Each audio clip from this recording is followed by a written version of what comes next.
Assalamualaikum warahmatullahi wabarakatuh.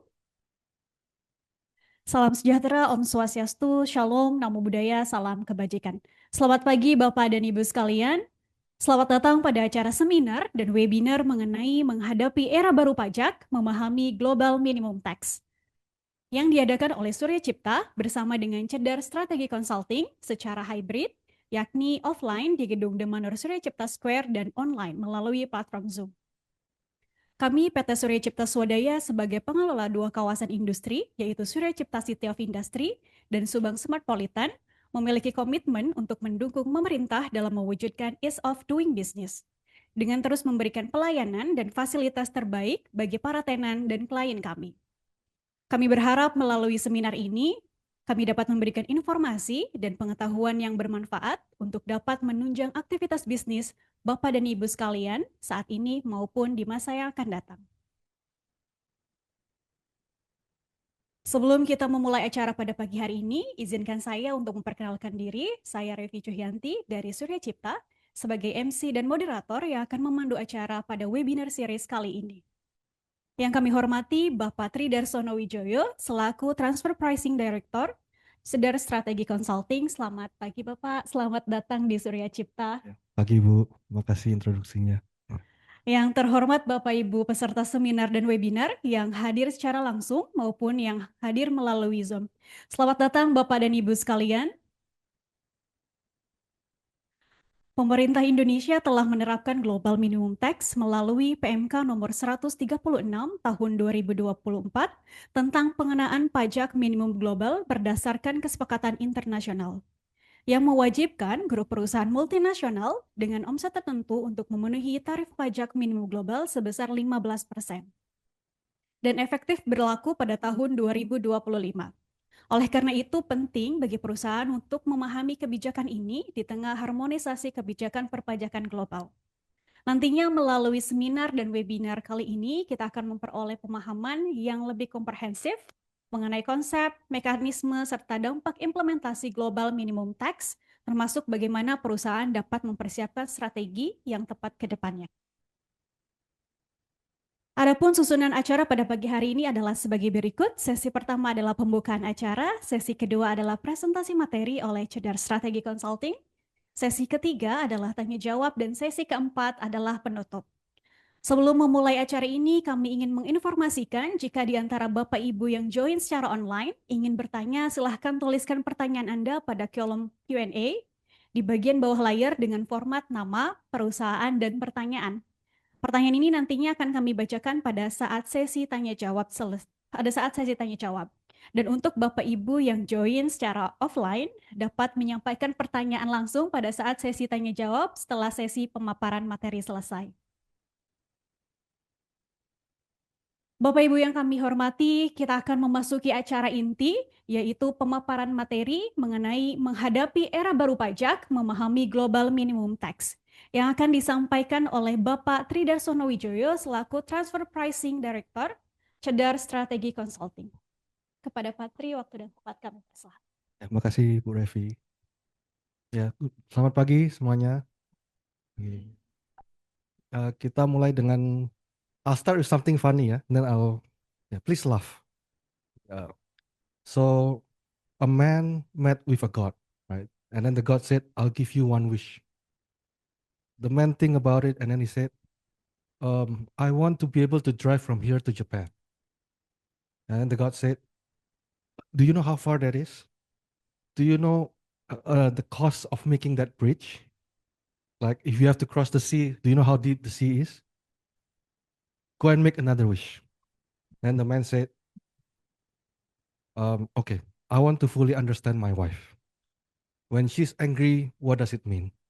When she says it's not your fault, what does it mean? When she stays quiet, what does it mean?" The god said, "Okay, do you want 2 lanes or 4 lanes on the bridge?" Okay. Topik hari ini global minimum tax ya.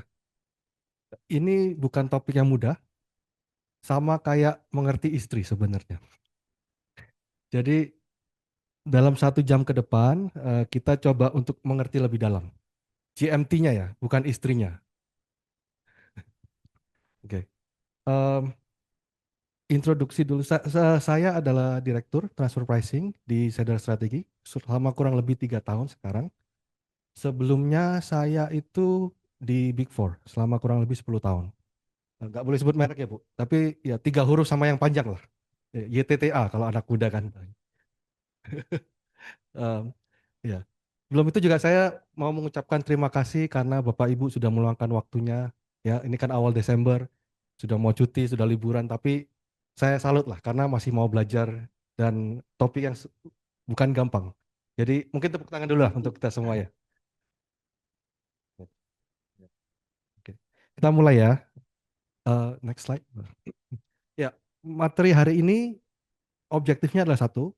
Kita mau tahu dulu nih siapa yang tercakup dalam GMT ya. Kita namanya GMT, Global Minimum Tax. Dua, kalau misalnya tercakup, bisa nggak pakai safe harbor? Safe harbor itu yang cara gampang hitungnya lah supaya nggak kena global minimum tax. Ketiga, kalau misalnya nggak bisa safe harbor, ya cara hitung top up tax-nya seperti apa? Terus, kalau udah hitung dan perlu bayar, siapa yang bayar? Terakhir, eh, di Indonesia itu mekanismenya seperti apa? Ya, itu topik kita hari ini. Oh, ya, next. Nah, untuk suatu topik sebenarnya lebih pas kalau kita tahu dulu nih historinya apa sih, siapa lagi yang menciptakan hal baru ini lagi, ya kan? Kerjaan lagi untuk kita semua. Udah Cortex tahun ini, banyak PMK baru, tambah ini lagi. Nah, historinya adalah kalau Bapak Ibu ingat tahun 16-17 itu banyak negara yang menurunkan pajaknya. Indonesia salah satunya ya. Makanya kita ikut turun dari 25% sekarang kan 22. Waktu itu bahkan ada wacana untuk turun ke 20%, tapi nggak jadi. Nah, makanya itu kalau setiap negara turun, kan mereka mau mendapatkan investasi dari luar lah untuk supaya atraktif, makanya diturunkan. Nah, kalau semuanya ikut turun nanti lama-lama kan jadi nol semua. Nah, kalau nol semua kan ya habislah kita gitu. Makanya untuk prevent race to the bottom ini adalah dibuatlah namanya global minimum tax. Alasan yang kedua sebenarnya supaya perusahaan yang besar, MNC yang besar itu mereka membayar pajak yang fair, yang adil untuk keadilan ini berarti. Jadi nggak bisa lagi tuh mereka men-shift profitnya ke tax haven country yang 0%. Sekarang udah tercakup di global minimum tax ini. Nah, GMT ini apa? GMT ini esensinya adalah dia mainnya itu per negara, per jurisdiksi. Dia mau memastikan kalau setiap negara, kalau perusahaan itu berada di negara manapun, setiap negara itu paling nggak dapat 15%. Nggak peduli di negara manapun. Nah, kenapa 15? Ya nggak tahu. Itu negosiasinya antara yang buat peraturan ini. Kenapa nggak 14, kenapa nggak 16? Mereka setnya 15. Nah, GMT ini pun menggunakan yang kita bilang common approach. Common approach itu apa? Dia lebih gini, semua negara itu punya opsi. Mau ikut, monggo, silakan. Nggak mau ikut, ya wis, karepmu. Ya. Cuman kalau ikut, namanya common approach, kalau ikut dia tidak boleh buat peraturan sendiri. Jadi dia harus ikut dengan yang namanya ketentuan di Pillar 2 tadi. Makanya di PMK-nya Indonesia pun ada klausulnya di pasal 72, dia bilang globe itu income-nya ya. Perhitungan income itu harus kalau nggak diatur di sini ngikut sama Pillar 2. Jadi secara teori yang ikut Pillar 2 negara-negara ini semua peraturannya harusnya sama. Kalau nggak kan nanti kacau balau nih. Nggak bisa diterapkan di seluruh dunia. Ya. Jadi itu dulu. Next. Nah, ini ada satu klausul di peraturan Singapura terkait global minimum tax. Intinya adalah karena kita mengetahui lah, ini sangat kompleks sekali, ini hal yang sangat baru. Jadi untuk 3 tahun pertama, asalkan MNC itu atau perusahaan itu sudah menerapkan itikat baik lah, sudah mencoba mengkomplai sebisa mungkin, ya kantor pajaknya pun harus berbaik hati. Intinya seperti itu. Nah, saya coba cari di peraturan Indonesia nggak ada pasal ini. Coba bolak-balik. Jadi ya udah, istilahnya apa? Untuk Indonesia ya memang begitulah. Jadi kita sebisa mungkin harus comply, tapi Ya kalau nanti diperiksa pun ya kita nanti nunggu kebijakannya pemeriksa lah. Ya, ya next. Oke. Siapa yang kena? Nah, GMT itu mengacu kepada grup perusahaan. Jadi kita lihat dulu nih satu grup. Kalau ibu bapak familiar dengan CBCR, cara perhitungannya kurang lebih sama kayak CBCR. Ada perbedaan sedikit. Jadi lihat dulu dari induk secara konsol dia lebih nggak di tahun ini ya. Misalnya kalau kita mau lihat tahun 2025, kita kena nggak? Kita lihat dulu tahun 2025, grup kita secara konsol itu lebih dari 750 juta euro nggak? Kalau lebih, lihat lagi 4 tahun ke belakang. Nah, kalau 2 dari 4 tahun itu lebih dari 750 juta euro, kena. Kalau satu grup kena, semuanya kena. Jadi dari anak, cucu, cicit, bahkan yang baru lahir pun perusahaan baru kena. Ya. Jadi lihatnya mainnya per grup. Kalau grupnya kena, semua kena. Nah, kalau si BCR kan kita convertnya pakai KMK. Kalau ini dia harus pakai European Central Bank. Bulannya juga ditentukan Desember tahun sebelumnya. Jadi udah nggak bisa tuh kalau bedanya tipis-tipis, semua perhitungannya pasti sama karena exchange rate-nya sama. Ya, oke. Nah, yang next. Gimana kalau ada restructuring yang terjadi? Misalnya nih, Netflix kan baru acquire Warner Bros. Ya, betul ya. Kalau ada merger, itu revenue digabung. Anggap aja dijadikan satu entitas. Grup ataupun single entity sama, revenue digabung. Kalau ada akuisisi, misalnya dicaplok nih satu perusahaan atau dua perusahaan, sama, revenue-nya ditambahkan. Cara perhitungan tadi ya, secara grupnya. Kalau ada split, jadi satu grup dikeluarkan, ya dihitung sendiri grup itu nanti. Jadi kalau setelah split itu tidak lebih dari 750 juta euro, ya nggak termasuk. Ya. Nah, jadi yang kira-kira nggak sampai, nafas lega dulu lah. Tapi kan nggak tahu ya, mungkin 5 tahun ke depan, 10 tahun ke depan mungkin bisa sampai. Jadi ya lebih baik belajar juga. Ya. Nah, next. Yang juga tidak termasuk government entity. Ini kayak misalnya sovereign fund, Danantara. Nah, itu nggak termasuk. Kecuali nanti dia punya bisnis sendiri ya, dia punya operation, dia punya pabrik atau trading sendiri. Tapi kalau dia hanya investasi, nggak termasuk. International organization kayak UN, World Bank, nah itu nggak termasuk juga. Non profit, nah ini kebangetan kalau masuk, kan dia sudah non profit kan, tidak ada profit, jadi nggak mungkin masuk. Pension fund untuk pensiun nggak masuk juga. Terus investment fund atau biasanya rate real estate investment itu juga nggak masuk.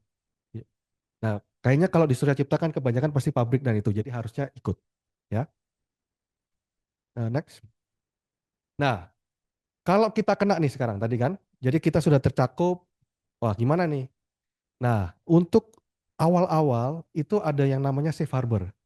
Jadi sampai tahun fiskal 2027, kita bisa menggunakan yang namanya CBCR safe harbor. Dia kriterianya ada 3. Ya, kita hanya perlu hit satu, kita sudah bisa pakai. Jadi bisa pilih antara satu dari 3 tersebut. Nah, yang pertama namanya de minimis. Ini kayaknya Perancis sih, nggak tahu saya benar atau tapi de minimis ya.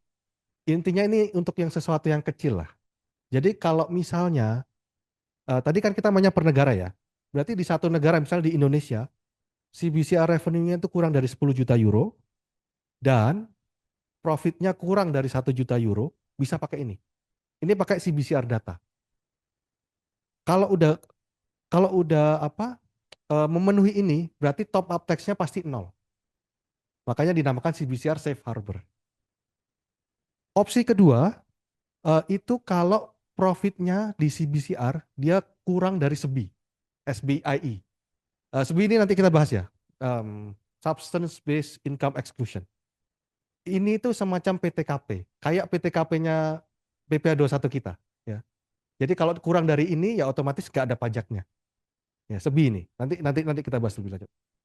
Yang ketiga itu kalau misalnya pakai cover tax-nya di CBCR, dibagi profit di CBCR, effective tax rate-nya itu 16%. Kalau di 2025. 2026 jadi 17. Nah, kalau dia otomatis kayak gitu dihitungnya udah lebih dari 16, ya udah kita bisa pakai si BCR Safe Harbor ini. Jadi antara satu dari tiga itu kita meet, ya udah bisa pakai ini, aman, Safe Harbor. Ya. Nah, next. Ada juga yang namanya permanent safe harbor. Jadi kalau misalnya sudah selesai nih, sisi BCR safe harbor udah nggak bisa dipakai lagi, bisa juga pakai permanent.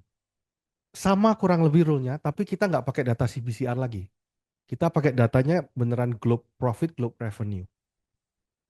Bedanya yang satu the minimisnya itu pakai 3 tahun rata-rata. Profit sama revenue. Dan pakai data globe.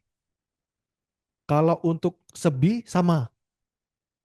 SBI ya, SEBI sama, tapi pakai globe income, globe profit, bukan CBCR lagi.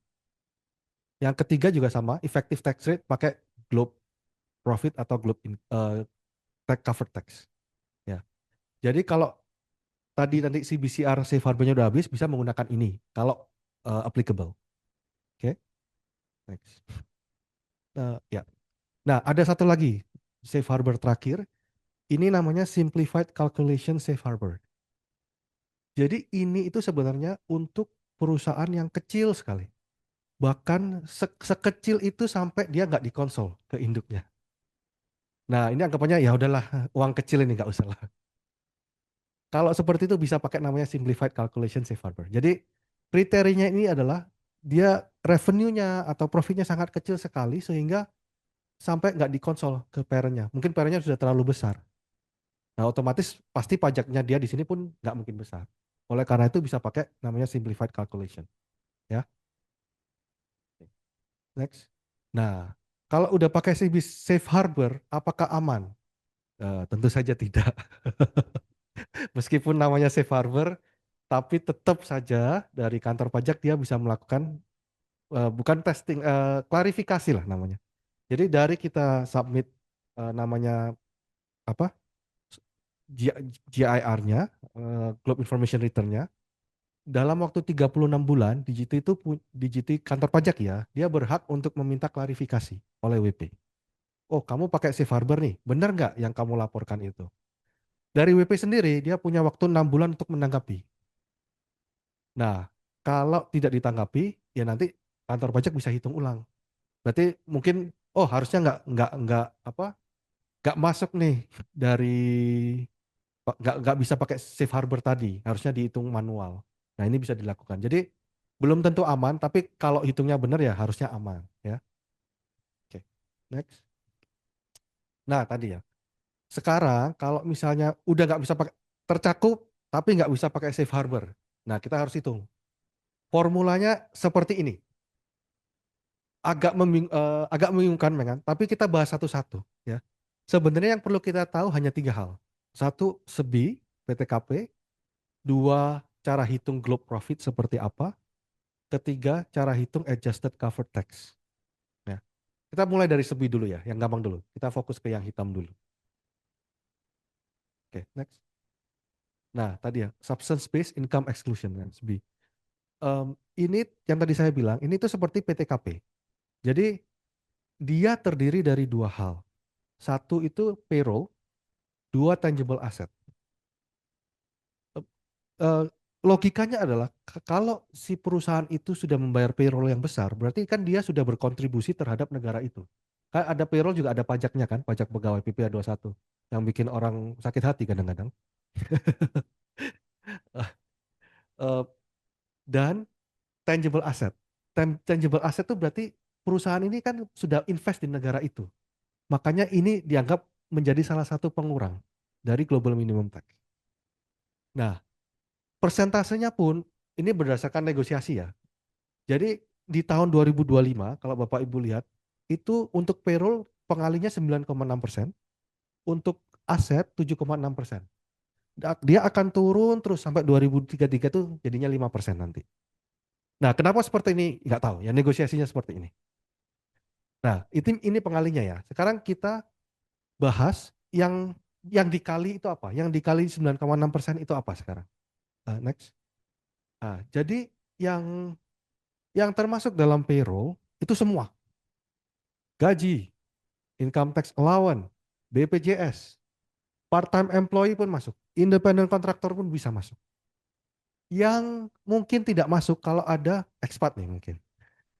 Expat dia tergantung. Dia dalam setahun itu apakah tinggal di negara ini lebih dari 50% atau tidak. Kalau lebih, full bisa masuk. Kalau kurang, proporsional. Jadi dia tinggal, nah ini ngitungnya mungkin agak ribet nanti, tapi dia tinggal berapa lama di Indonesia, dibagi setahun. Itulah yang dikali. Jadi hanya proporsi itulah yang bisa masuk ke payroll-nya, payroll cost.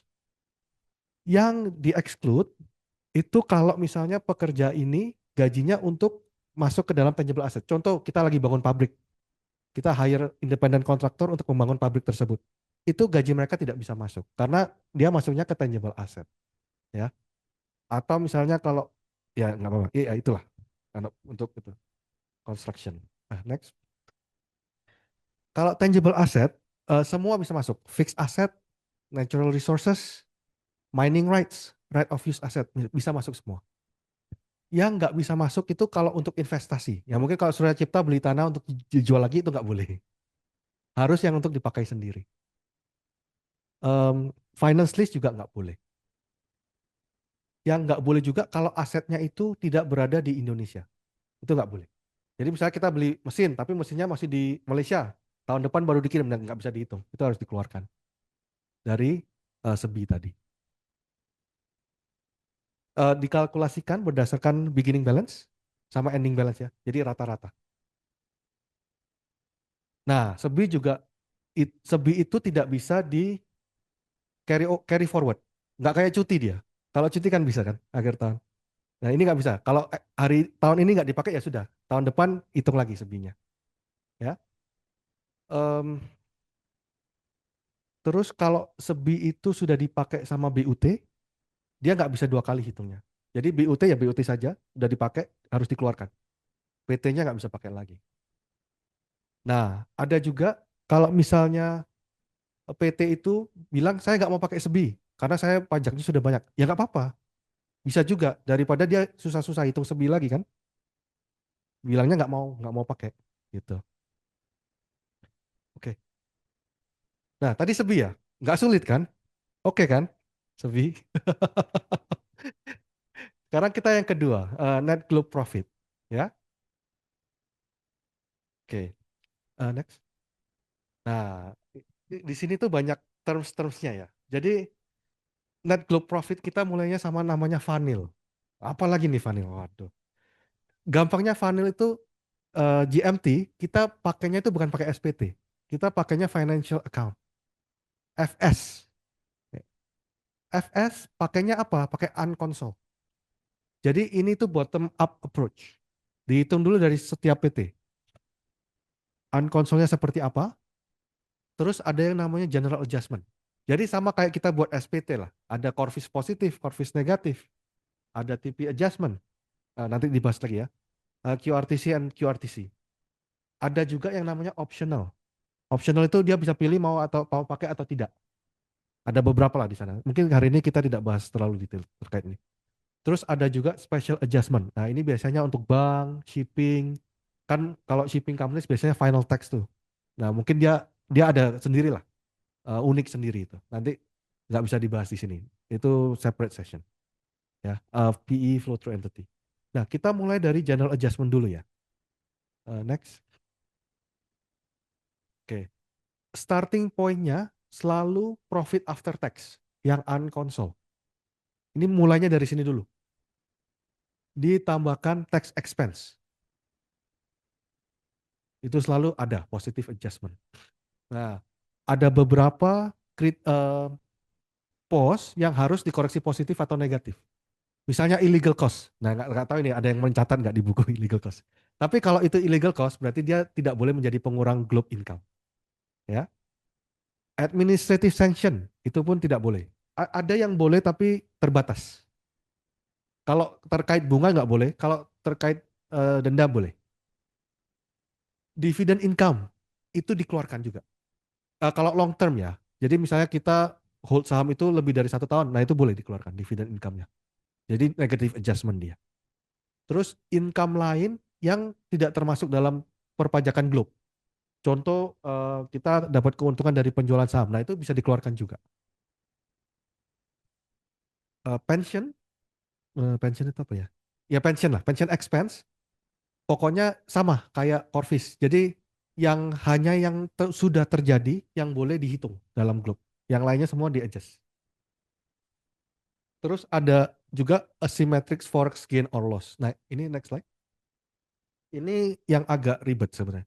Jadi forex gain or loss ini terjadi kalau misalnya bookkeeping kita beda. Contoh ya, kita IDR, bookkeeping kita USD. Nah, akan terjadi perbedaan nih. Ini satu contohnya misalnya ada pembayaran, kita pakai euro ya di sini. Pembayaran euro 500. Asumsi di awal itu 1 euro sama dengan 1 USD. Pada waktu bayar 1 euro sama dengan 1,5 USD. Nah, secara pajak, secara SPT, kita tidak ada forex gain or forex loss nih, karena kan euro, ya kan? Tapi di buku kita itu ada nih, income-nya sekarang jadi 1.500 di situ. Ada forex loss 250, profitnya 1.250. Nah, di sini efektif tax rate-nya kan jadi berbeda. Satu 20%, satu 24%. Nah, untuk ketentuan globe ini harus di-adjust. Di-adjustnya apa? Karena di pajaknya kita tidak ada forex loss, forex-nya itu dikeluarkan. Dalam hal ini ya, makanya setelah dikeluarkan, sama tuh, tax-nya 300 dibagi 1.500 sama-sama 20%. Ya. Nah, satu contoh lagi, next. Ini kebalik nih, kalau misalnya kita pegangnya yang USD sekarang, terus USD-nya menurun, ya kan? Berarti secara perpajakan ada forex loss. Tapi secara FS sama, kan soalnya USD. Nah, dalam hal ini eh, sama dibalikin juga 500 forex loss tadi di pembukuannya dikali 1,5 dulu. Karena kita mau hitung forex loss-nya di USD. Jadi 1.500 dalam hari ini dikurangi 750. Globe income-nya hanya 750. Nah, tax yang kita bayar kan 150 dibagi 750, sama-sama 20%. Jadi asymmetric forex gain forex loss ini mengeliminasi forex yang terjadi gara-gara beda buku. Beda buku antara FS dan beda buku antara SPT. Ya. Oke, next. Nah, ada satu juga terkait transfer pricing. Transfer pricing ada dua adjustment-nya. Jadi dia hanya bilang, kalau satu nih misalnya di negara A, dia ada record revenue 80. Tapi di negara B dia record expense-nya 100. Nah ini kan ada nggak matching nih, ada 20 yang hilang pajaknya. Nah dia bilang nggak boleh, karena berarti di negara A harus record additional 20-nya juga. Jadi harus 100 dan 100. Tidak boleh ada potensi pajak yang hilang. Nah yang kedua, gimana kalau misalnya hanya satu country yang adjust? Contoh, bisa jadi kan ada unilateral EPA atau koreksi pajak, koreksi TP, misalnya banyak kan. Nah itu seperti apa? Dalam Globe application, dalam GMT application boleh. Jadi negara lainnya itu boleh mengurangi atau boleh menambah sesuai dengan koreksi TP-nya. Ya. Dalam teori seperti itu, tapi kan mungkin kadang-kadang koreksi TP bisa datang 3 tahun kemudian kan, kalau KB. Ya, jadi ya bisa iya bisa tidak. Aplikasinya belum tentu. Ya. Nah, next. Ini QRTC, terus baru lagi ya, refundable tax credit. Jadi refundable tax credit itu ada dua, ada yang qualified, ada yang non qualified. Bedanya apa? Kalau qualified dia itu menambah globe income-nya. Kalau non qualified dia mengurangi tax-nya. Eh, dari sisi PT mungkin nggak ada bedanya, toh sama-sama dapat. Misalnya tax credit-nya dapat 100, toh sama-sama. Tapi kalau GMT dia beda sekali. Karena kalau dilihat yang sisi kiri, eh, misalnya kita globe income-nya 1.200 ya. Terus itu dapat QRTC. Yang ditambahkan kan globe income-nya. Globe income jadi 1.300. Tax-nya contoh 200. Berarti 200 dibagi 1.300. Effective tax rate-nya itu masih 15%. Dalam hal ini nggak kena top up dia. Tapi kalau misalnya NQRTC atau sekarang lah tax holiday sekarang nih yang kita punya di Indonesia, dia itu mengurangi cover tax. Sama nih, globe income sama-sama 1.200, tax credit sama-sama 100. Tapi karena dia mengurangi cover tax, jadinya sekarang beda. Jadinya sekarang 100 dibagi 1.200, 8%. Nah ini dia harus top up. Top up sampai top up sekitar 6,67%. Nah ini bedanya. Jadi untuk ketentuan sekarang tax holiday di Indonesia itu masih belum mengcover QRTC. Ya kita lihat nanti sampai akhir tahun ada pergantian atau tidak. Ya. Oke. Nah yang terakhir adjusted cover tax. The next. Oke. Apa saja eh, pembayaran pajak yang boleh dimasukkan dalam GMT? Jadi terutama CIT lah, income tax. Dividend tax pun boleh, withholding tax. Terus pajak lain yang berhubungan dengan income tax. Jadi mungkin contoh kayak final tax itu mungkin boleh. Terus yang nggak boleh, tentu yang tuh top up taxnya nggak boleh.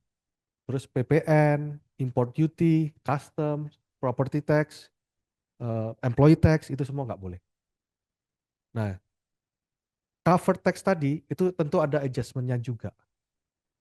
Ya, saya kasih beberapa contoh saja. Next, ini salah satu contoh deferred tax. Jadi dalam kasus ini ya, misalnya satu PT ini dia punya aset 80. Contoh ya, apa? Life value of asetnya 80, terus life cycle-nya itu 4 tahun. Secara komersial harusnya kan depresiasinya bagi 4. Tapi dia mendapatkan tax facility lah. Dia bisa secara pajak dia bisa depresiasikan semua di tahun pertama. Nah, perhitungannya gimana? Kalau secara fiskal, maka tahun pertama kalau dilihat, dia hanya bayar pajak itu 3. 100, lihat yang sisi kanan ya, tabelnya. 100 dikurangi 80, karena dia bisa depresiasikan semua. Profitnya 20, asumsi pajaknya 15%. Jadi 3. Nah, dalam hal ini secara fiskal, pajak yang dia bayar adalah 15%. Nah, tapi kalau kayak gitu, misalnya kita tanpa adjustment, kita hanya bisa 3 dibagi 80. Itu pasti sudah di bawah 15%. Nah, cuman dari GMT ini, kita bisa melakukan namanya adjustment. Dalam hal ini, ada yang namanya deferred tax. Jadi tadi, tetap sama, kan kita tadi hitungnya dari financial ya. Profitnya 80, taxnya 3, tapi dia ada yang namanya deferred tax. Karena dia kan sudah memakai dari awal. Jadi 60 itu semacam hutang-hutangnya dia, hutang pajaknya dia ke depan. Nah, 60 itu pun dihitung. Jadi 60 dalam hal ini yang kolom 1 dikali 15%. Jadi dia dapat pajak yang dia bayar 3 ditambah deferred tax liability-nya 9. Totalnya 12. Effective tax rate-nya sama, masih 15%. Karena kalau ini sebenarnya hanya timing difference kan. Kalau tidak dilakukan ini berarti dia tahun 1 harus top up. Tahun 2 enggak, tahun 3 enggak. Nah, tahun kedua dan ketiga dan keempatnya pun sama. Dia harus take into account deferred tax yang dia sudah ambil ini. Jadi tahun kedua, meskipun dia bayar pajaknya 15, dia masih ada deferred tax minus 20. Minus 20 itu dikali 15% lagi minus 3. Jadi tax yang dia bayar, cover tax-nya itu masih sama tiap tahun, 12. Effective tax-nya pun sama, 15% semua. Nah, ini salah satu contoh pakai deferred tax liability. Adjustment yang harus dilakukan dalam GLUB, menghitung cover tax. Next. Satu lagi, kalau misalnya tax allowance, ini tuh permanent difference. Jadi misalnya dia boleh mendapatkan fasilitas 10% dari asetnya 800, dia bisa kurangkan dari pajak yang dia bayar. Dalam hal ini, secara fiskal ya, dia hanya bayar pajak 3. Karena setelah dipotong tax allowance tadi, pajaknya dia hanya 20, terus kali 15% 3. Tapi karena ini permanent difference, maka tidak bisa dilakukan adjustment. Nah, dalam hal ini, effective tax rate-nya pun hanya 3%. Karena dihitung dari 3 yang dia bayar, dibagi globe income-nya, 100%, 3%. Nah, untuk hal ini, dia harus top up setiap tahun 12%. Nah, ini yang masalah. Karena tadi, ini berarti salah satu contoh NQRTC. Ya. Oke, next. Nah, sebenarnya tadi, formulanya tadi ya, kita sudah hitung satu-satu. Mungkin secara praktis lebih susah. Cuman gambarannya seperti tadi. Jadi kita hitung dulu, eh, adjusted cover tax-nya yang hijau dulu, adjusted cover tax-nya berapa dibagi globe profit. Kalau kurang dari 15% berarti ada yang harus di top up. Top up-nya berapa? 15% dikurangin effective tax rate-nya dia. Nah, terus dikali excess profit. Excess profit itu apa? Tadi globe profit dikurangin SEBI. Nah, setelah itu keluarlah jumlah yang harus dibayar. Secara gitu perhitungannya. Ya. Sudah mulai pusing. Ya, nggak apa-apa. Kita pusing bersama kok, Pak, Bapak Ibu. Cuman esensinya seperti itu perhitungannya. Mungkin dalam praktisnya akan lebih rumit karena kan banyak hal. Kayak tadi forex apa-apa kan hanya satu. Kalau digabung semua setahun pasti lebih rumit. Cuman konsepnya seperti itu untuk global minimum tax. Ya, ya, next. Nah, udah itu kok. Sudah setengah ini. Bentar.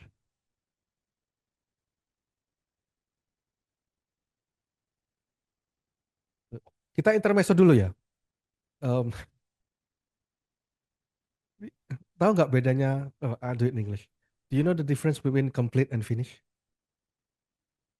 So, if you marry a good spouse, your life is complete. If you marry a bad spouse, your life is finished. But if you marry a spouse who loves to go shopping, your life is completely finished. Curhat dikit lah, curhat dikit. Balik ya, balik. Eh, Oke, tadi kan menghitung yang harus dibayar berapa, ya kan? Top up tax. Sekarang kita harus menentukan siapa yang harus bayar.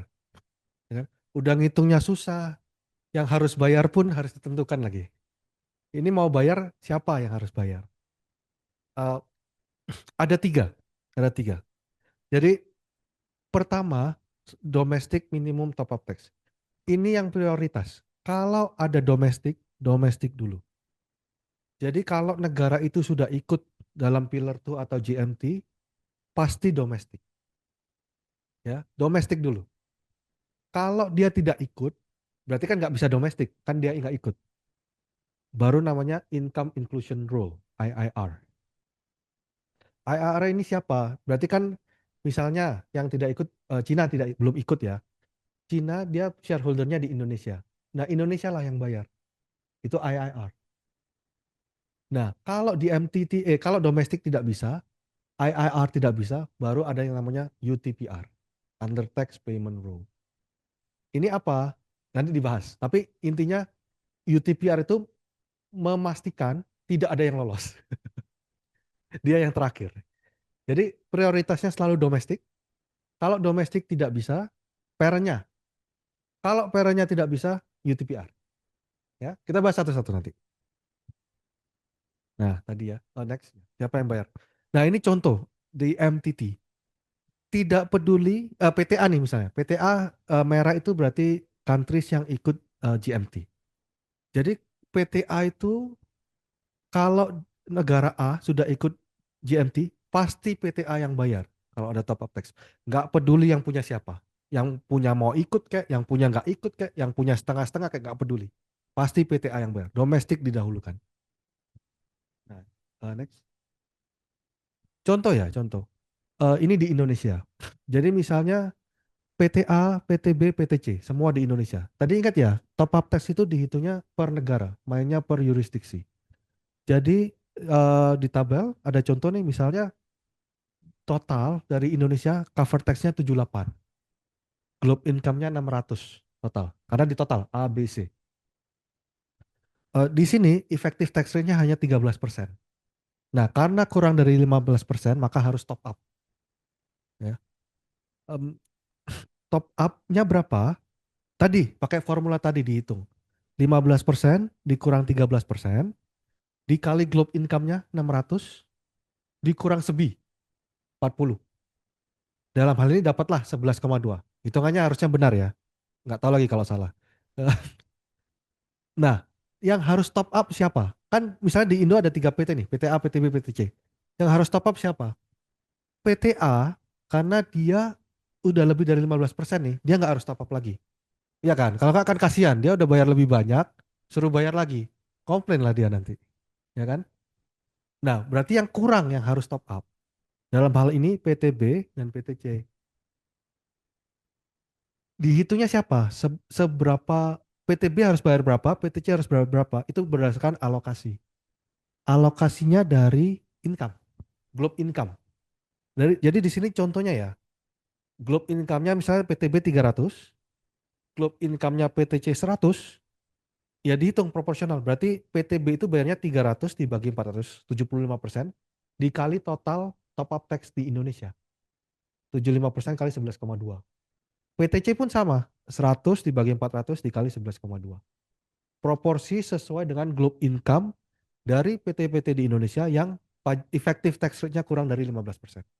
Yang sudah lebih sudah aman. Dia kan sudah subsidi yang lain. Ya, jelas ya? Oke, next. Nah, ini sekarang contoh kalau bukan GMT countries. Berarti contoh tadi ya, kayak China kan belum masuk. Jepang pun mulainya 2026, 25, 26. Eh, dalam hal ini kita harus lihat dulu yang shareholdernya siapa. Shareholdernya masuk nggak di negara GMT tadi. Contoh yang paling pertama, Ceko ini non GMT kan, berarti dia hijau. Dia dipunyai PTB 100%. Dia PTB dipunyai Aku 100%. Nah, yang harus bayar siapa? A. Kenapa? Karena si PTB itu 100% dipunyai A. Jadi dia hanya pass through. Dia nggak berhak, dia eh, gimana ya? Dianggap seakan-akan nggak ada lah. A yang harus bayar. Nah, scenario kedua sama, tapi yang paling atas itu non GMT countries. Jadi A nggak bisa setor kan? Nah, dalam hal ini yang setor PTB. Eh, diagram yang kedua ya. Sorry, sorry, balik. Nah, kalau yang ketiga, nah itu ada yang namanya POP. Nah, apalagi nih kan POP. POP itu partially owned parent entity. Bukan yang di Vatikan ya. POP Em, dalam hal ini, itu dihitung sendiri-sendiri. Next ya, coba. Gak apa-apa, next. Contoh ya, contoh. Eh, Ceko tadi, dia kan non-GMT countries, berarti dia nggak mungkin bayar. GMTT sudah keluar. Nah, sekarang tinggal IIR-nya. PTB POP, karena dia tidak dipunyai 100% oleh A, dia harus dihitung sendiri. Jadi contoh, dalam hal ini misalnya C. C itu harus bayar top up tax 120. PTB dihitung. Dia harus bayar pajak untuk C ini berapa? Jadi cara hitungnya 100% karena dia punya 100% dikali 120. Dalam hal ini PTB harus bayar 120. Nah, A-nya sebenarnya pun harus dihitung. Tapi hitungnya adalah dia karena dia punya PTB 60%, maka dia hanya punya 60% dikali 120. Terus harus dikurang porsi yang dibayar PTB 120 juga. Jadilah 0. Tidak bisa minus ya. GMT itu seperti kasih ibu, hanya memberi tak harap kembali. Ya, tidak bisa minus. Nah, ada juga yang namanya eh, next inclusion ratio. Ini POP juga, tapi di dalam senario ini si A harus bayar. Jadi contoh, kita hitung lagi pelan-pelan. Dalam hal ini PTB sama, karena dia hanya punya 60% dari Ceko, dia maka hanya perlu bayar 60% dikali 120. Jadi dia harus bayar 72. Ini nomor 4. Nah, A perhitungannya adalah dia punya direct 40% kan? Berarti 40% dulu nih. Ditambah dia punya indirect shareholding 80% kali 60%. Nah, secara efektif A itu punya shareholding di C 88%.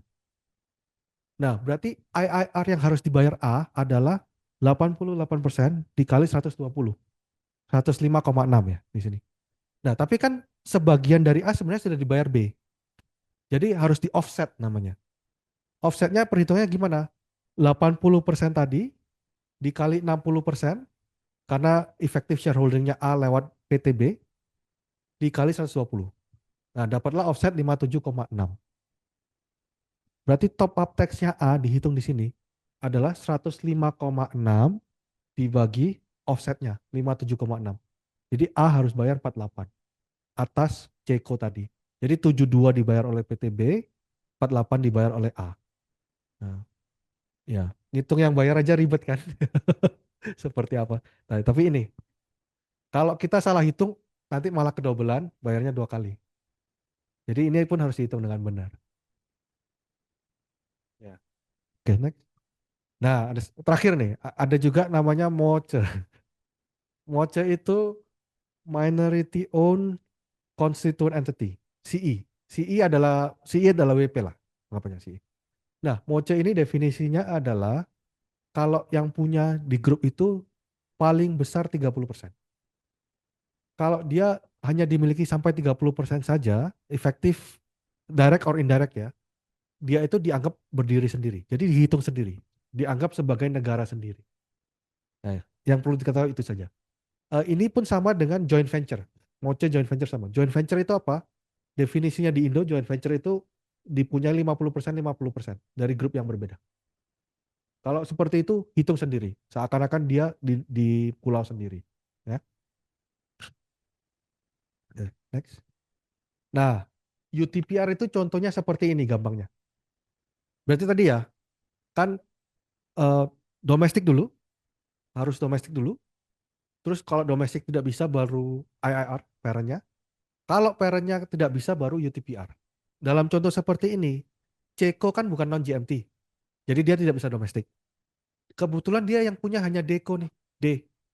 D kebetulan juga bukan GMT countries. Berarti nggak ada yang bisa store dong sekarang. Nah, makanya di, harus disetorlah oleh sister company-nya yang berada di GMT countries. Itulah UTPR. Jadi kalau DMT nggak bisa, IAR nggak bisa, UTPR. Ya udah nggak bisa lari. Satu grup asalkan dia ada satu perusahaan di negara GMT, dia pasti harus setor. Ya. Cara hitungnya gimana? Misalnya dalam hal ini top up tax-nya C100, kan ada 2 negara nih, country A, country B. Dialokasikan 50% berdasarkan pegawai, number of employees, 50% berdasarkan tangible assets. Nah, kalau misalnya Indonesia dapat UTPR, misalnya di-assign lah 50, tapi Indonesia ada banyak PT, gimana? Alokasi tadi berdasarkan globe income. Jadi alokasi berdasarkan kayak tadi lagi, eh, dia berapa persen, pokoknya semua HPT harus bayar yang di Indonesia. Ya, berdasarkan globe income WP-nya tadi. Next. Nah, ada juga UTPR pun ada exemption-nya untuk sampai tahun pajak 2026. Kriterianya adalah kalau parent entity-nya paling tidak corporate income tax rate-nya 20%. Nah, itu bisa exempt. Atau ada yang namanya early phase. Early phase ini dia lebih seperti ini ya. Jadi apa? Dia tidak berada di 6 negara, paling banyak 6 negara. Terus kebanyakan asetnya itu terkonsentrasi di satu negara.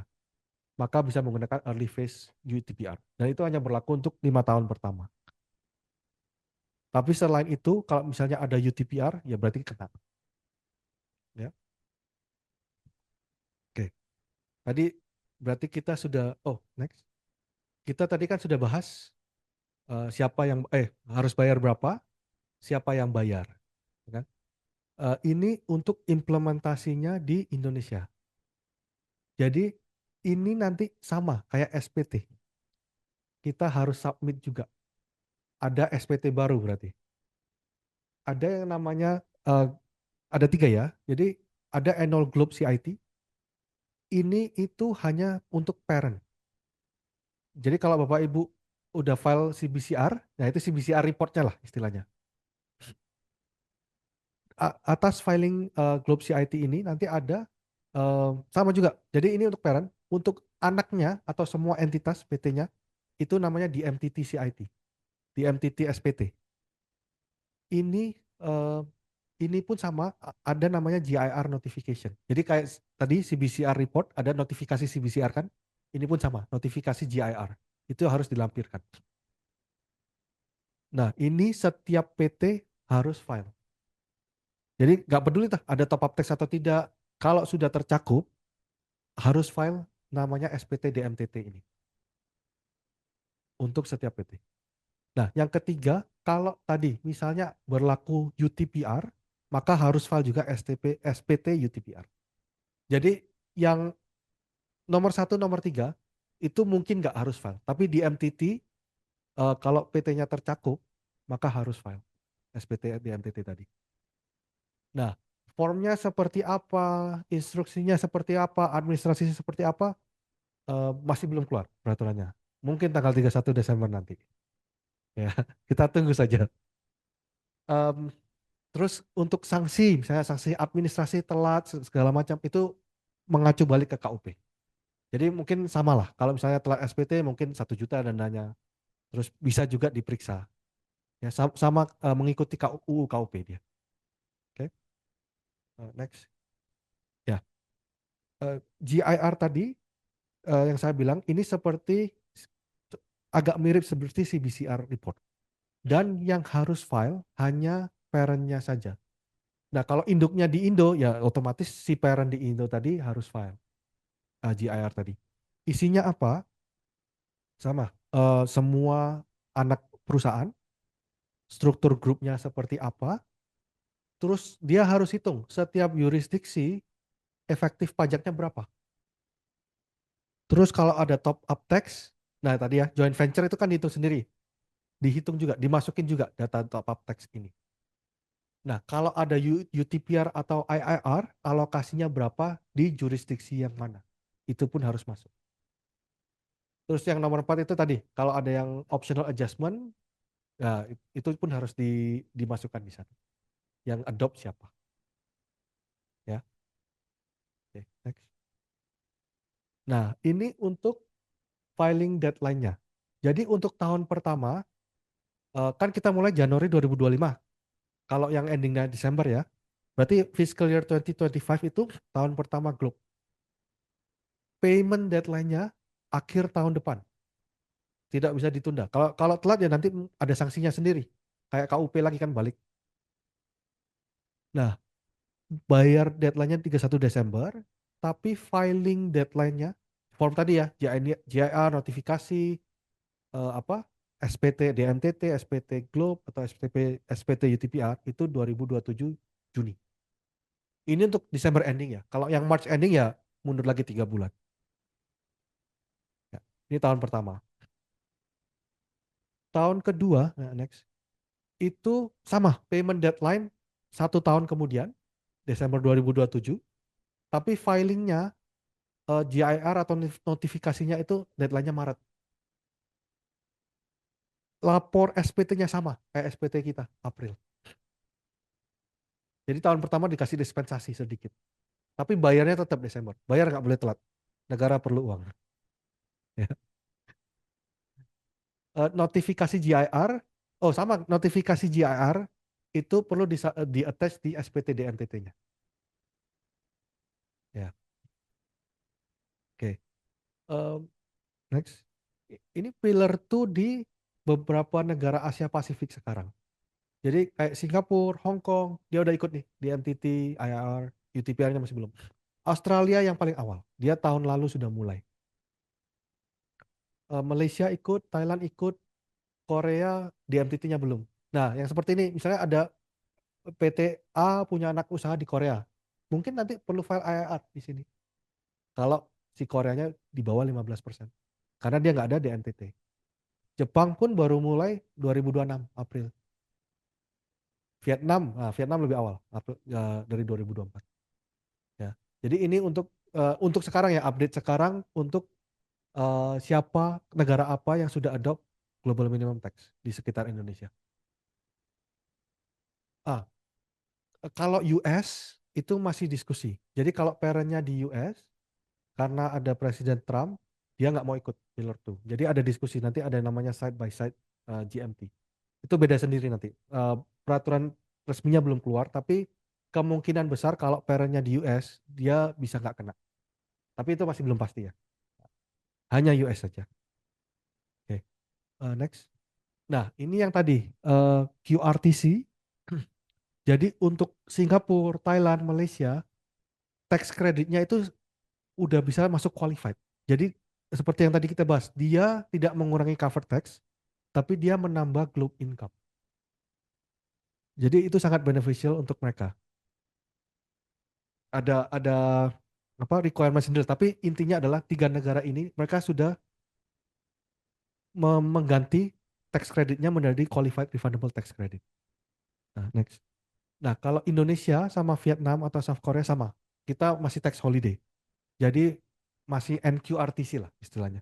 Nah, ini sudah ada diskusi mau menerapkan QRTC, tapi untuk sekarang PMK-nya masih belum keluar. Ya, kita tunggu lagi ya. Moga-moga akan keluar di Desember ini. Untuk Australia, Jepang, Hong Kong, itu kebanyakan tax creditnya terkait R&D atau IP base. Ya, oke. Ya, next. Ya, eh, sud- ya terima kasih Bapak Ibu atas waktunya hari ini. Semoga bermanfaat ya. Oh, tanya jawab ya. Baik, terima kasih Patri atas pemaparan materi yang telah diberikan. Bapak Ibu yang kami hormati, kami ingin menginformasikan jika di antara Bapak Ibu yang join secara online ingin bertanya, silahkan tuliskan pertanyaan Anda pada kolom Q&A yang di bagian bawah layar dengan format nama, perusahaan, dan pertanyaan. Pertanyaan ini nantinya akan kami bacakan pada saat sesi tanya jawab, dan untuk Bapak Ibu yang join secara offline dapat menyampaikan pertanyaan langsung kepada narasumber. Baik Bapak Ibu yang kami hormati, selanjutnya kita akan memasuki sesi tanya jawab. Kami membuka dua sesi, sesi satu untuk peserta offline dan sesi dua untuk peserta online. Baik, kami buka sesi satu untuk peserta offline. Kami persilahkan jika Bapak Ibu ada pertanyaan.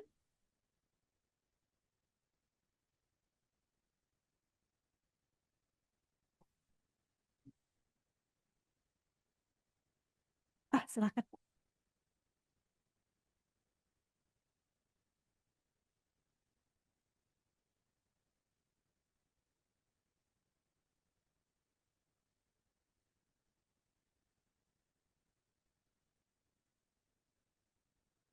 Selamat siang Pak, nama saya Arif Rahman dari PT Changsu Industrial Indonesia.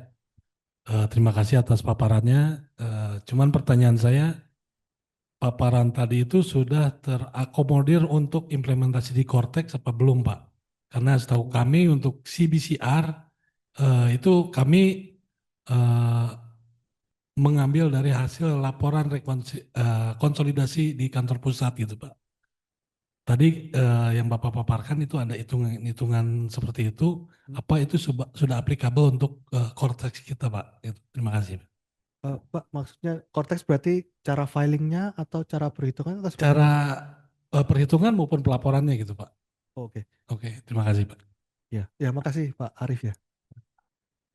Kalau perhitungan tadi harusnya tidak menggunakan Cortex karena kita berhitung berdasarkan financial account, FS.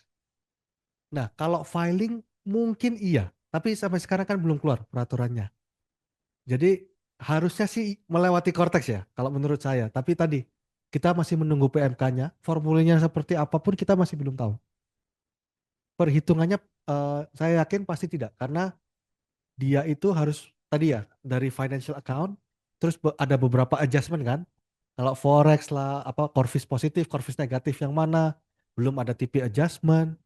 Nah, kalau itu pasti kayaknya saya tidak mungkin. Itu ada apa ya? ah, Kalau setahu saya itu pakai XML lagi nanti. Jadi semacam CBCR report lagi. Nah, itu nanti dari GIR-nya itu dimasukkan data seperti itu. Heeh. Ya, makasih Pak atas pertanyaannya. Ada lagi? Bapak Ibu peserta offline, kami persilahkan jika ada pertanyaan.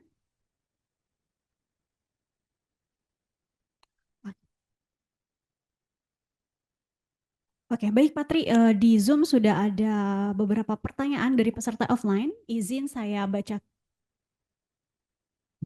Oke, baik. Kami Selamat siang. persilahkan. Ya. Ingin menanyakan juga. Ini kan masih baru, kalau saya ya, masih belum terlalu paham. Tapi tadi yang sudah dijabarkan ya, intinya GMT ini kan under OECD ya. Ya, dia posisinya itu dengan CBCR tuh gimana sih saya? Maksudnya kan GMT ini nanti hasil akhirnya jadi GIR itu ya. eh Kalau dari perusahaan kami sih cuma lapornya sih CBCR aja. Karena induknya kan di Jepang ya. Nah itu posisinya si GIR itu gimana sih Pak? Itu aja. Maaf, dengan Bapak siapa? Aulia Rahman. Oh ya, Pak Rahmat ya berarti. Rahman ya. Ya. Ya. Makasih. CBCR dengan GMT agak sedikit berbeda. Berbeda. CBCR kan waktu itu fungsinya ya. Kita dari fungsi dulu deh. CBCR itu mau tahu benar nggak sih kalau misalnya di country A, country B, country C, profitnya itu sesuai. Makanya dia ada revenue, ada profit, ada number of employees juga.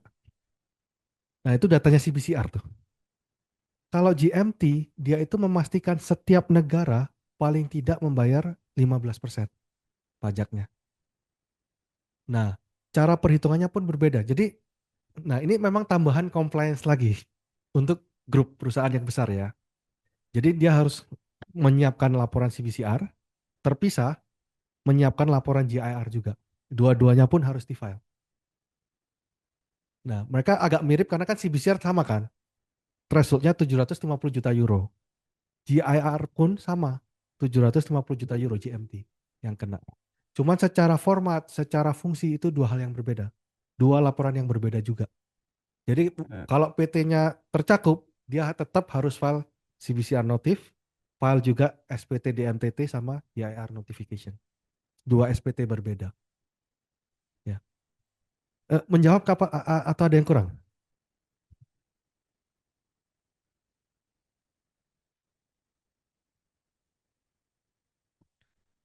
Sama Pak. Jadi kalau misalnya induk sudah lapor GIR, kita hanya perlu notifikasi. Betul. Tapi kalau nggak ada yang lapor atau nggak termasuk QCAA, ya kita salah satu dari PT yang ditunjuk. Gitu.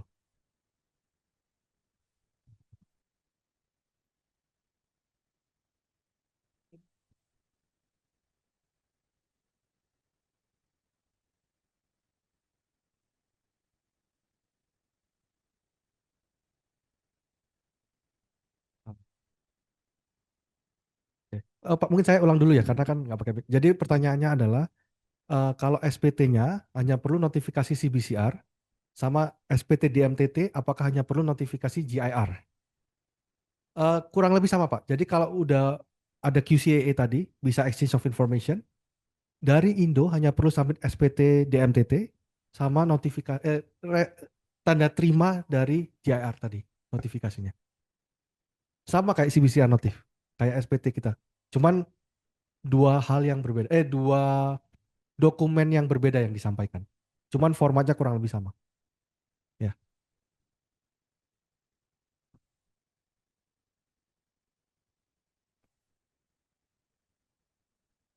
Kami persilahkan satu peserta lagi dari peserta offline.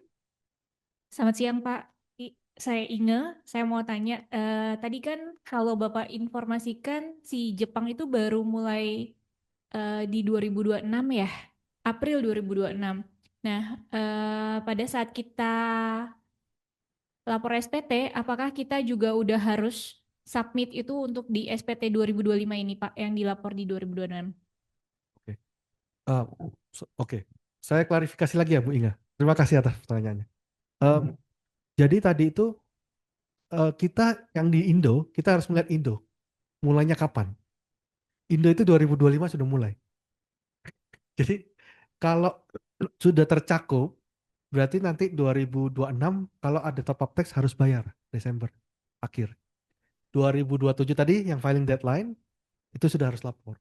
Jadi Jepang meskipun belum adopt di MTT-nya, Indo sudah kena.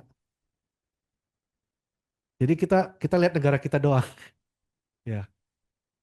Nah, Selamat siang, Pak. ya. Selamat siang. Saya ada titipan pertanyaan. Boleh Pak, silakan. Mengenai tadi itu ada dia punya anak perusahaan induk, ada punya anak perusahaan. Dan ada yang C, perusahaan A, B, C. C-nya itu dia joint venture yang Bapak ceritakan tadi. Yang A, B ini dia dua-duanya ekspor. Oke. Yang harus bayar siapa, Pak? Simpel pertanyaannya. Oh, ini yang harus bayar ya. Cukup yang harus bayar ya, Pak ya. Oke. Terima kasih banyak, Pak. Baik. Terima kasih Pak. Jadi tadi ya ada A, B, terus C-nya joint venture lah istilahnya. A-B-nya sendiri. Pemikiran A, oke. Kalau kita hanya melihat siapa yang bayar, tadi peraturannya itu Pak, domestik dulu. Kita lihat di MTT perlu atau tidak. Contoh, A, B, C tadi di mana? Misalnya di Indonesia. Karena Indonesia sudah adopt, bayarnya pasti di Indonesia. Untuk yang harus bayar siapa, tadi dialokasikan. Berdasarkan globe income. Enggak, bisa ke slide kita tidak? Ada yang boleh? Tergantung. Tadi kalau misalnya ada satu yang sudah lebih dari 15%, dia nggak perlu bayar. Nah,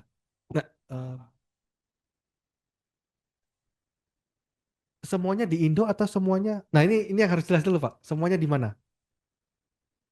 Oke. Kiri lagi, kiri lagi. Back lagi, sorry. Balik lagi. Sebelum ini. Oh. Nah, ini contohnya. Kelihatan ya. Jadi kalau PTA ini kan tadi kan yang joint venture hitung sendiri ya, joint venture terpisah. Nah, kalau PTA, PTB, PTC, PTA-nya kan lebih dari 15%. Dia nggak perlu bayar karena dia sudah mensubsidi yang lain. Yang perlu bayar PTB, PTC. Ini kalau di MTT. Dihitung berdasarkan alokasi globe income mereka. Jadi kan tadi mainnya per negara nih. Totalnya misalnya perlu 100. Kalau B-nya income-nya 75%, ya B bayar 75. C bayar 25 gitu. Ya, mungkin seperti itu. Apa ada yang kurang? Kalau negara tadi bukan GMT country, parent-nya IRR. Masuk income inclusion rule. Kalau parent-nya juga bukan GMT country, UTPR. Oke, silakan. Tidak peduli manufaktur, Pak. Tidak peduli manufaktur, tidak peduli distributor. Yang mungkin di-exclude adalah kalau dia investment entity. Nah, itu beda lagi tuh. Atau dia shipping, beda lagi. Itu keluar. Tapi kalau dia manufaktur, trading, yang biasa-biasa lah. Service, kena. Nggak peduli kita.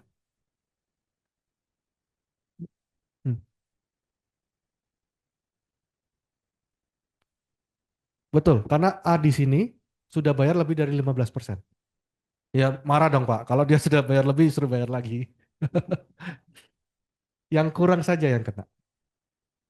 Nah.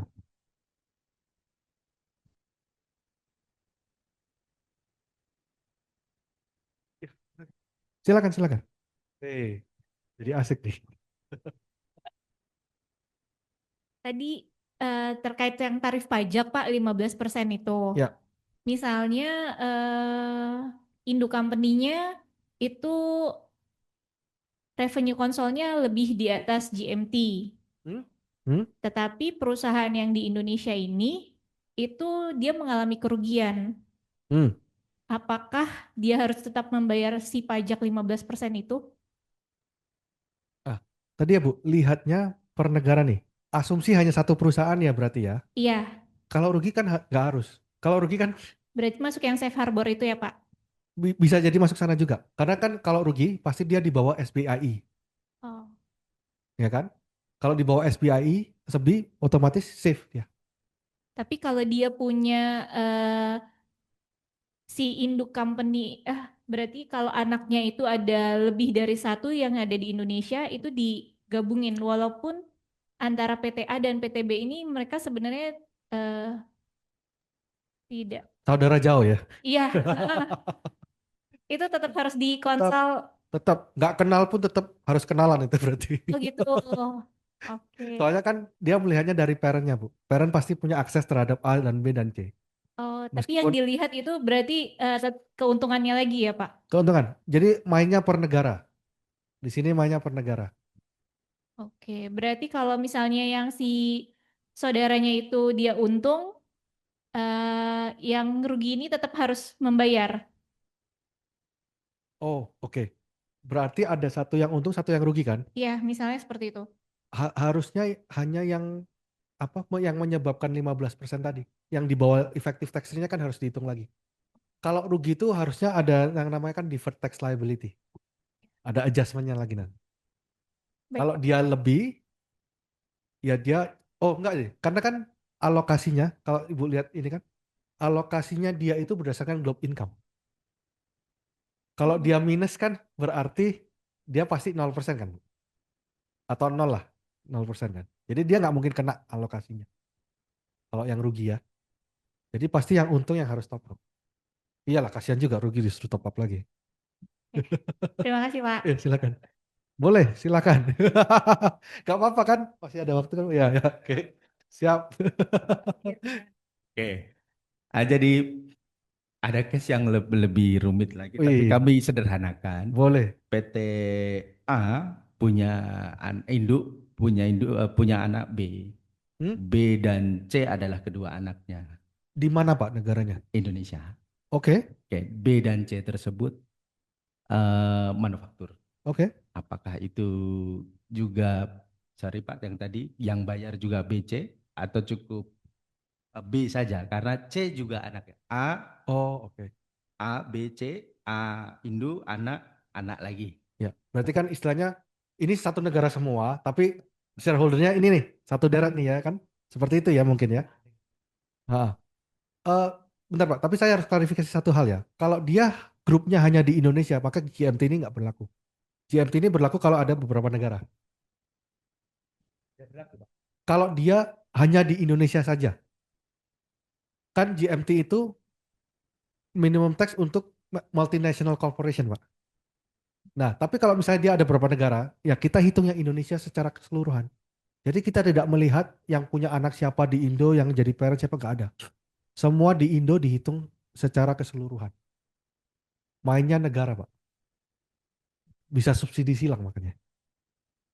Mau A manufaktur, B distributor, C service, subsidi silang. Kalau di total-total kurang dari 15%, apa? Gitu. Iya, tadi karena ya sesuai negosiasinya orang-orang OECD. Minimal setiap negara harus 15%. Jadi dia ngincer tuh, misalnya kalau misalnya ada PT di Cayman Island atau di ya yang tax haven lah ya, itu pasti kena sekarang. Mereka nggak mau adopt pun kan kena UTPR atau kena IIR. Jadi semua pasti kan kena. Nah, ya makasih Pak. Wah silakan.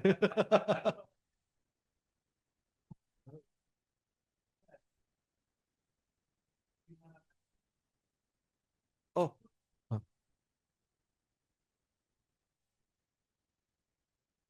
bayar aja susah ya Pak. Oke. Siap. Ah, saya luruskan dulu ya Pak ya, sorry. PMK-nya terkait Global Minimum Tax sudah keluar. PMK 136 itu keluar tahun lalu, Desember. Yang belum keluar adalah PMK terkait administrasinya, Pak.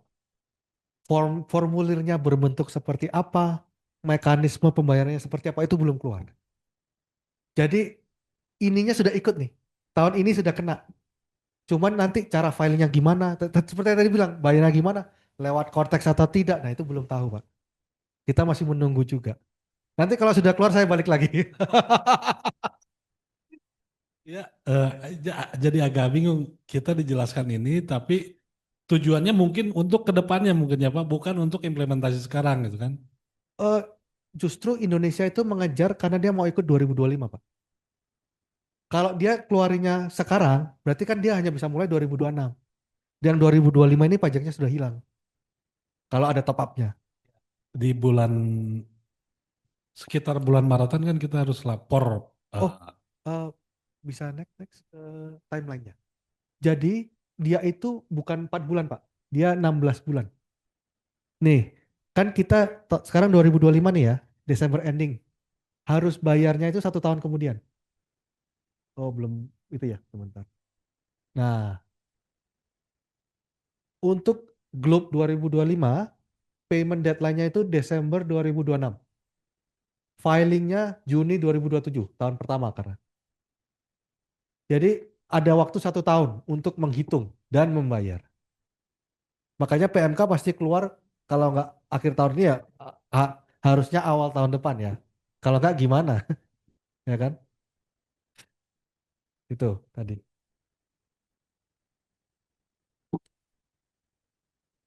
Oke, Ada lagi Pak, silakan.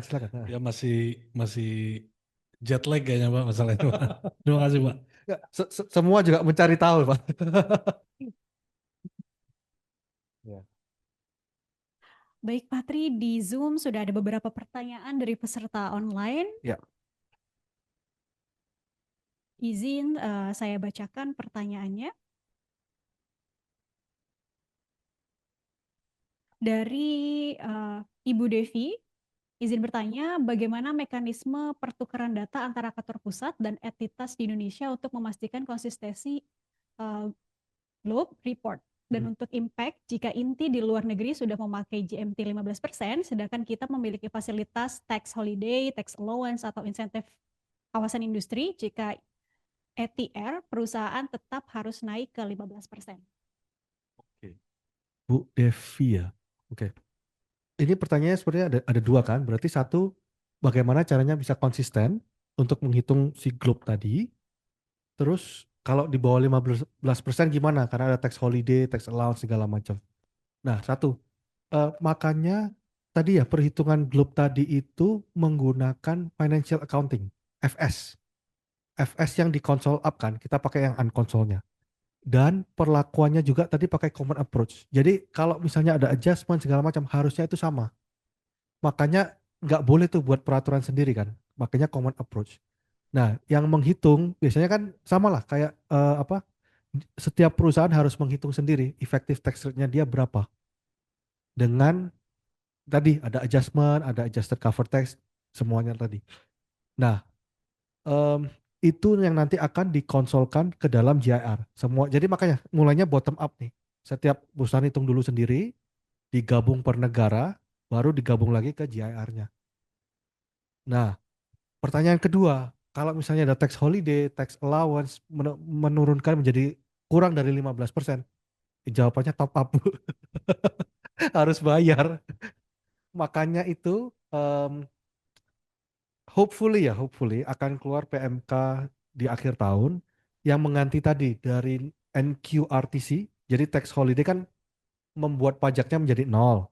Itu nanti mekanismenya semoga saja bisa diganti menjadi tax credit. Jadi dia tidak mengurangi pajak tapi menambah globe income. Nah itu paling enggak penurunan dari efektif tax rate-nya tidak jauh. Kalaupun harus top up-nya pun harusnya tidak seberapa. Ya, jadi itu. Patri, ada pertanyaan tambahan juga dari Ibu Devi. Oh, yes.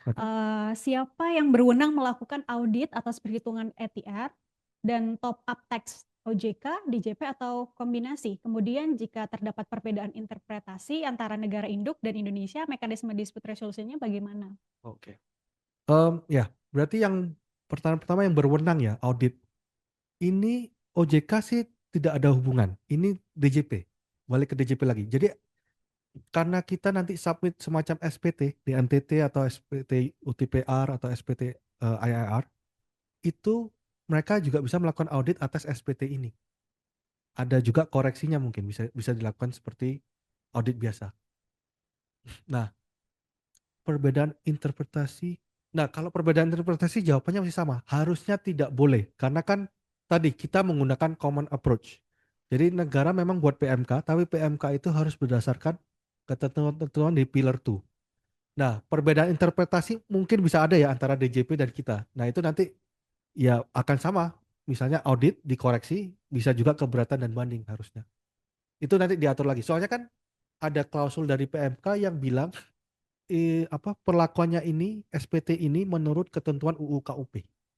Jadi kalaupun kita merasa tidak puas dengan hasil audit, ya harusnya bisa melakukan keberatan juga. Tapi again, ini kan masih baru ya, jadi kita juga masih meraba-raba, tapi menurut saya seperti itu.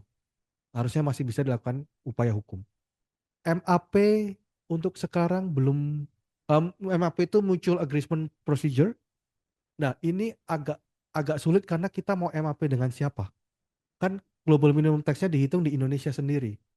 Kalau MAP itu biasanya ada koreksi transfer pricing yang menyebabkan adanya double taxation. Nah, ini saya rasa MAP agak sulit. Tapi tadi keberatan banding mungkin bisa. Ya. Baik, selanjutnya ada pertanyaan dari Pak Eko Wahyudi. Apakah semua PT multinasional bisa mengikuti GMT jika konsolidasi grup lebih dari 750 juta euro? Gimana langkah 2 GMT? 2 GMT, oke. Apakah PT semua oke. Gini Pak, jadi kalau misalnya kurang dari 750 juta ya nggak usah ikut Pak. Jangan menambah pekerjaan. Tapi kalau lebih, sesuai ketentuan yang tadi ya, kalau lebih dari 750 terus lihat lagi 4 tahun ke belakang, apakah dari 2 tahun tersebut, apakah dari 4 tahun tersebut ada 2 tahun yang lebih dari 750, maka dia kalau ada, maka kena. Jadi harus ikut. Nah terus gimana langkah 2 GMT? Ini saya kurang tahu. Gimana langkah maksudnya bagaimana Pak? Gimana langkah 2 GMT? Apa tadi termasuk kalau misalnya tercakup maka kita harus lapor SPT di MTT tadi dan GIR notification. Jadi SPT Bapak nanti ada 2. Satu SPT CIT biasa, satu SPT Globe. SPT di MTT. Ya, tambah lagi kerjaan. Ya kalau konsultansi dapat fee tambahan sih ini. Ya. Oh, ada lagi kayaknya. Oke, pertanyaan tambahannya perbedaan perhitungan dengan SPT tahunan badan, Pak. Oke. Perbedaan SPT di MTT dengan tahunan badan ya. Seperti tadi, kalau tahunan badan kan seperti biasa lah, kita kan ada core fees positif negatif. Nah, kalau di MTT tadi harus dihitung juga kan, kita berdasarkan vanil tadi, unconsolidated FS, terus ada core fees positif negatif segala macam, ada juga adjustment terkait cover tax, sama SBIE. Jadi perhitungannya sendiri, dia memang kayak SPT sendiri. Tadi ya, tapi formatnya SPT seperti apa belum keluar Pak. Jadi kita harus tunggu lagi. Ya. Kemudian ada pertanyaan selanjutnya dari Lin PT Burger Paints Indonesia. Bagaimana perlakuan GMT bagi perusahaan masih rugi dan memiliki rugi fiskal dan perusahaan dengan status dorman? Berarti ini pertanyaannya adalah rugi fiskal, terus kalau dia masih dorman ya. Tadi Pak, jadi siapa ini? Anonymous. Jadi kalau dia masih rugi, harusnya tidak ada globe income. Dia masih globe loss berarti. Jadi, tapi ini kan Bapak melihatnya PT. Kita harus melihat ini sebagai satu keseluruhan. Jadi mainnya bukan PT lagi, mainnya per negara. Jadi harus dihitung juga di negara Indonesia itu semua PT-nya masih rugi semua atau masih untung semua. Seperti apa. Dan effective tax rate-nya di negara itu berapa. Nah, kalau misalnya pun kurang dari 15%, karena PT Bapak masih rugi atau dorman, berarti kan tidak ada revenue, tidak ada income dong. Dia tidak mungkin kena alokasi. Jadi PT ini sebenarnya aman. Tapi tetap harus file SPT di FTT karena dia tercakup. Seperti itu, Pak. Baik, ada pertanyaan selanjutnya dari Pak Hari, PT Resonac. Pertanyaannya sebagai berikut Pak, bagaimana jika kondisinya perusahaan yang di Indonesia rugi? Apakah ada potensi ETR lebih kecil dari 15%? Misalkan induk di Jepang yang harus bayar, apakah top up tersebut ada potensi dibebankan juga ke yang di Indonesia? Wah ini bagus sekali, oke. Jadi pertanyaannya adalah kalau di Indonesia dia rugi, apakah bisa, nah kalau rugi harusnya tidak Pak, karena kan rugi dia tidak ada pajak. Nah cuman ada namanya deferred tax lagi, nanti harus dihitung lagi. Seharusnya sih tidak, karena kan pajak di Indonesia saja sudah 22% efektifnya ya. Biasanya yang kena itu yang ada tax holiday, tax allowance, nah itu bisa kena. Atau yang dia final tax, mungkin bisa kena. Nah, kedua, ini bagus nih, karena di Jepang tadi kan dia belum ada di MTT. Berarti otomatis kalau di Jepangnya kurang dari 15%, ada yang harus tanggung. Nah, IIR kalau misalnya shareholder si perusahaan Jepang itu di Indonesia. Tapi kalau shareholdernya misalnya di Cina, misalnya, oh, ya Cina lah. Cina kan nggak ikut juga. Maka lewat tadi yang namanya UTPR. Nah, istilahnya kita sudah tidak bisa lari lagi. Pasti kena. Pasti kena. Mau dimanapun. Di MTT nggak bisa, IIR. Kalau IIR nggak bisa, UTPR. Nah, UTPR berarti kalau ada alokasinya ke Indonesia, otomatis PT Bapak harus file satu SPT lagi. Namanya SPT UTPR. Harus bayar juga. Ya, seperti itu Pak. Baik, Patri, kami buka sesi pertanyaan untuk peserta offline terlebih dahulu. Jika Bapak Ibu peserta offline masih ada yang ingin bertanya, kami persilahkan. Ini ada Sri Mulyani. Oke, cukup baik Bapak. Kita kembali ke peserta online. Ada pertanyaan dari Ibu Yogi. Apakah GMT benar-benar menciptakan keadilan dalam sistem perpajakan global dengan menekan praktik penghindaran pajak atau justru menciptakan beban administrasi baru bagi perusahaan dan otoritas pajak?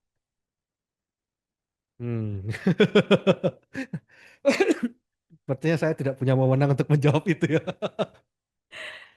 Mungkin kalau opini pribadi ya Bu ya, opini pribadi adalah, maksudnya ada semacam keadilan lah, karena kan yang tercakup ini hanyalah perusahaan besar. Kalau UMKM atau di bawah 750 juta kan nggak kena. Jadi mungkin ada sedikit keadilan di sana. Paling tidak eh, tidak ada, karena saya basisnya transfer pricing ya, dan kadang-kadang memang ada perusahaan yang mungkin nakal, dia mau pajaknya serendah mungkin. Jadi GMT ini paling tidak mengurangi resiko terhadap perusahaan nakal tersebut. Soalnya kan pasti kena juga 15% paling nggak. Jadi adalah kadang. Memang yang sudah berkelakuan baik ini kena imbasnya gitu kan. Karena orang duduk diam-diam bayar pajak sudah 15%, kena lagi. Nah, cuman kan dari sisi GMT juga tadi ada safe harbor-nya. Jadi dari safe harbor itu mungkin diharapkan bisa mengurangi compliance cost dari MNC tersebut. Ya, mungkin seperti itu. Ini opini pribadi ya, Bu. Nanti jangan jangan di itu. Ya. Ada pertanyaan tambahan juga dari Ibu Yogi, Pak. Prinsip keadilan mengharuskan perusahaan yang memperoleh keuntungan dari pasar Indonesia juga berkontribusi melalui pajak domestik. Bagaimana pandangan Bapak mengenai keseimbangan antara keputusan terhadap GMT dengan keadilan pajak di negara kita? Kemudian pertanyaan kedua, apa saja penyesuaian signifikan yang diperlukan dalam sistem akuntansi dan pelaporan keuangan perusahaan multinasional di Indonesia untuk mengidentifikasi dan menghitung efektif tax rate sesuai standar global dan bagaimana memastikan ketersediaan data yang Berat sekali ini. berat. Iya. Kalau yang pertama mungkin saya ya no comment lah. Mungkin ya itulah adalah policy yang diberikan oleh OECD yang mungkin mereka mencoba seadil mungkin. Ya inilah yang didapat. Kan di dunia ini tidak ada yang sempurna lah ya. Sempurna hanya di mata Tuhan. Sempurna ya oke. Yang kedua eh, kebalik Bu. Jadi bukan sistem akuntansinya yang diganti, karena kita mulai itu dari unconsolidated FS. Jadi setelah FS-nya keluar baru kita bisa mulai menghitung GMT tadi. Nah, dari unconsolidated FS tadi perlu dilakukan adjustment tadi seperti corpus positif negatif. Jadi perhitungan efektif tax rate itu sama seperti menghitung SPT sebenarnya. Cuman ada sedikit peraturan berbeda. Nah, itu memang harus banyak-banyak baca di pillar 2. Kalau ada tadi kan kita berikan contoh yang deferred tax atau tax allowance. Nah, kalau itu ada adjustment yang harus dilakukan supaya mendapatkan effective tax rate yang akurat. Ya itu kalau mau dibahas panjang sih, tapi saya di sini memberikan konsepnya dulu. Ya, seperti apa biar ada gambaran deh. Nah, nanti cara perhitungan detailnya seperti apa, ya itu case by case per company ya. ya, pasti tidak bisa di sini. Ya, mungkin seperti itu.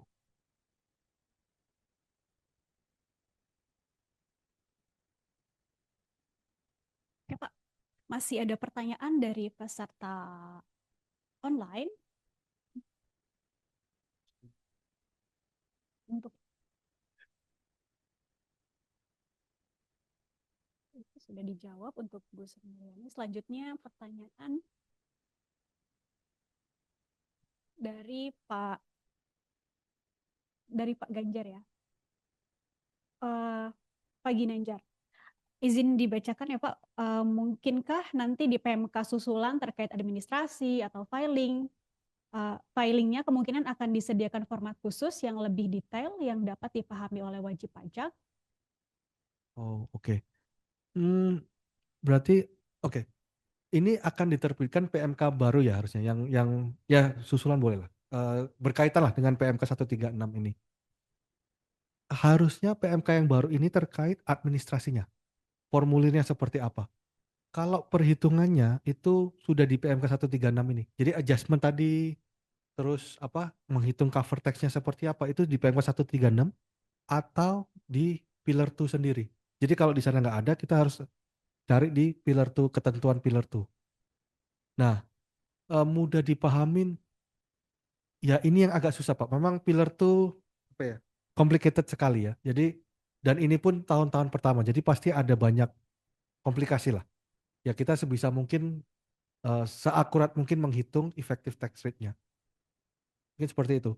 Saya rasa kalau yang PMK baru itu nanti lebih ke admin, lebih ke formalnya, bukan bukan materi lagi, bukan perhitungan lagi. Ya.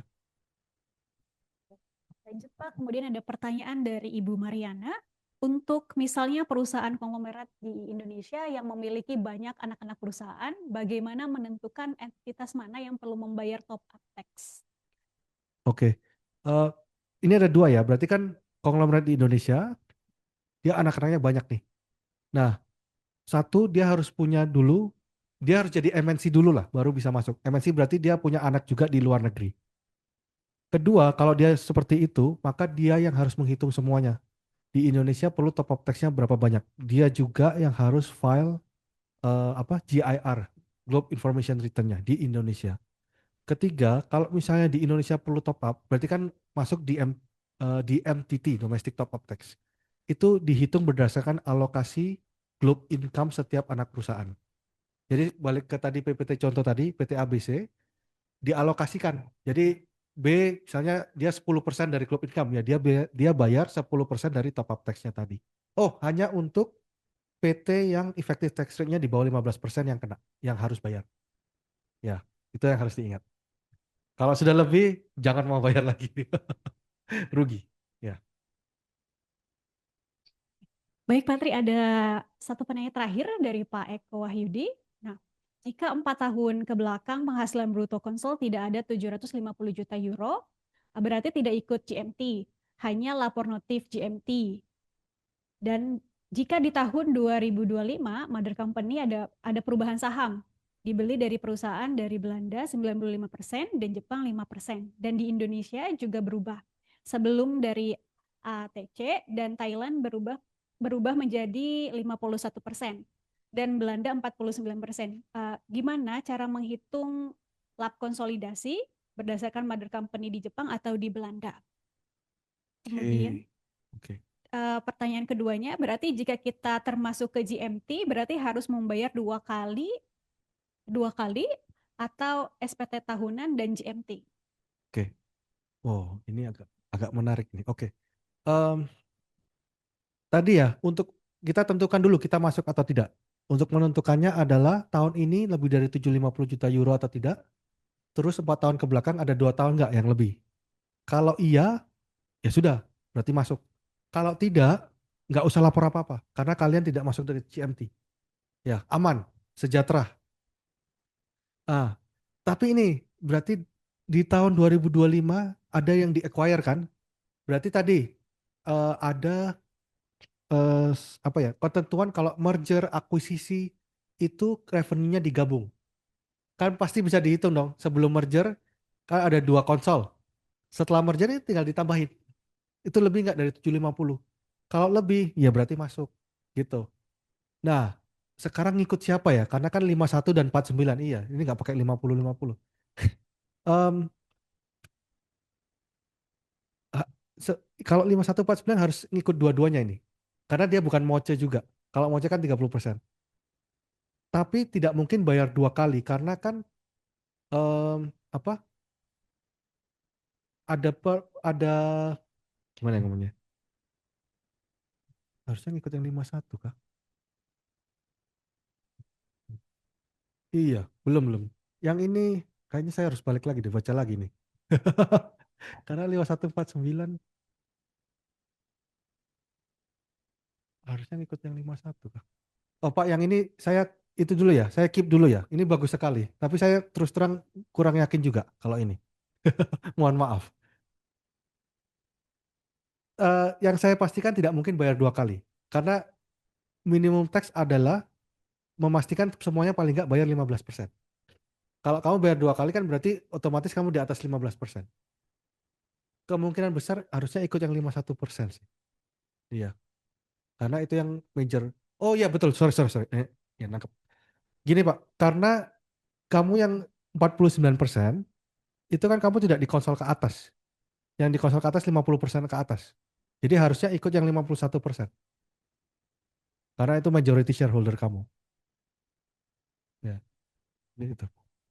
Baik, kami ucapkan terima kasih kepada Bapak Ibu sekalian atas pertanyaan yang telah disampaikan kepada kami.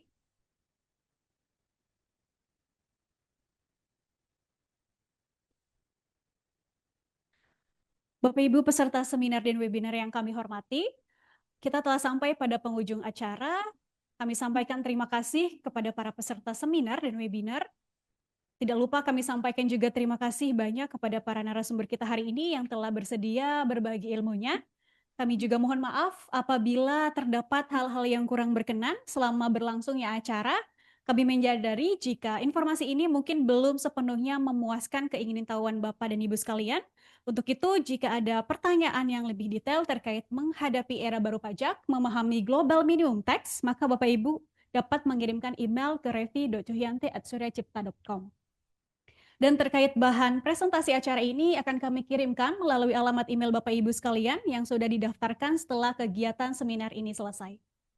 Sampai jumpa kembali di acara webinar series Surya Cipta Center of Information. Selamat beraktivitas kembali. Semoga apa yang kami suguhkan hari ini dapat bermanfaat. Akhir kata kami pamit. Wassalamualaikum warahmatullahi wabarakatuh. Salam sejahtera dan terima kasih.